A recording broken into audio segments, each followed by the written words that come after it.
கும்பராசி அன்பர்களே, கும்பராசி ஜென்ம சனியிலிருந்து விடுபட்டு பாத சனியாக மாறக்கூடிய ஒரு யோகமான சனி பயிற்சியாகவே அமையும்.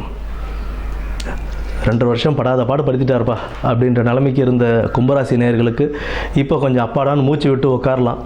அந்த சுச்சுவேஷனுக்கு கொண்டு வந்து விட்டுருக்கார் பாத சனி. பாத சனியில் இருக்கிற சனி பகவான் 4ஆம் இடம் ரிஷபத்தையும் 8ஆம் இடம் கன்னியையும் 11ஆம் இடமான தனுசையும் பார்க்கிறார். 11ஆம் இடமான தனுசு சனி பகவான் அவரோட குருவோட வீட்டிலிருந்து குருவுடைய வீட்டையே பார்ப்பது ஒரு யோகம்.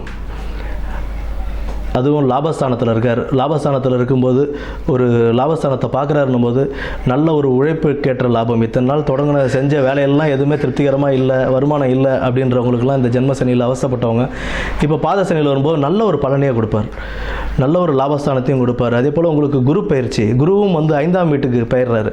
4ஆம் இடத்துலேருந்து 5ஆம் வீட்டுக்கு போகும்போது உங்களுக்கு இன்னும் ஒரு நல்ல லாபத்தையே அவர் கொடுப்பார். ஏன்னா 9ஆம் இடமான துலாம், 11ஆம் இடமான தனுசு, பின்ன துலாம் இது வந்துட்டு கும்பத்தையும் பார்க்குறாரு. அவர் சொந்த ராசியையும் பார்ப்பதனால சனியோட வீட்டில் குரு பார்வை அண்டு சனி இருக்கிறதும் இப்போ குருவோட வீட்டில் அப்படின்னும் போது அதற்குண்டான பார்வைக்கு நல்ல ஒரு பலனாகவே இருக்கும். இந்த 2025 சனி பயிற்சி அப்படின்றது உங்களுக்கு ஒரு யோக காலமாகவே அமையும். தொழிலில் இருந்த தடைகள் விலகும், குடும்பத்தில் இருந்த சின்ன சின்ன சச்சரவுகள் இதெல்லாமே விலகும்.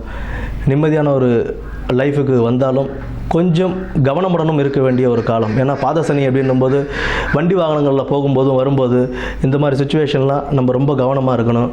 அதே போல் ஏதாவது இரும்பு தொழிலில் செய்கிறவங்க இவங்கெல்லாம் வந்துட்டு கொஞ்சம் கவனத்துடன் கையாள வேண்டிய நிலை இது. ஏன்னா பாதசனி போகிற வரைக்குமே நமக்கு அதனுடைய தாக்கம்ன்றது கொஞ்சம் இருக்க தான் செய்யும். நல்ல லாபத்தையும் கொடுப்பார், நல்ல இதுவும் கொடுப்பார், அதற்குண்டான செலவுகளும் அவர் கொடுப்பார். அதனால் நாம் செய்கிற தொழிலில் நிதானமாகவும் தொழிலை செஞ்சு வண்டி வாகனங்களில் போகும்போது நிதானத்தையும் கடைப்பிடிச்சி நல்லபடியாக இருந்து யோகமான சனி பயிற்சியாகவே இந்த பயிற்சி அமைய வாழ்த்துக்கள்.